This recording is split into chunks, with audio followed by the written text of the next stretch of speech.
What about acupuncture as just a maintenance tool without having a specific symptom or problem? I mean, can that be beneficial on a regular basis? That's actually Chinese medicine. The thing I love about it is it was never a medicine that was reactive medicine.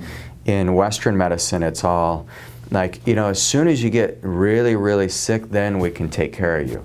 You go to your doctor over and over again, waiting for a diagnosis, and then finally when you're about ready to die, you get a diagnosis, and then comes the treatment. And then you're asked the question, well, is the disease worse or the treatment worse? You know, and so Chinese medicine is always built around three things. The emperor wanted immortality, so it's based on longevity. So every needle that you get placed in you, you need to have it on a regular basis if you want to stay healthy and live a long life.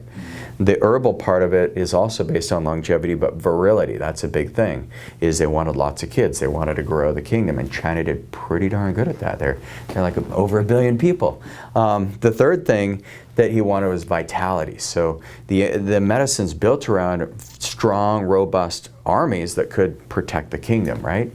And then you know, the civilization where they're hardworking, and that's what the medicine's built around. And I think those three principles, you know, I'd change it up a tiny bit, but that's a beautiful medicine that could really help people extend their life much longer and healthier and happier.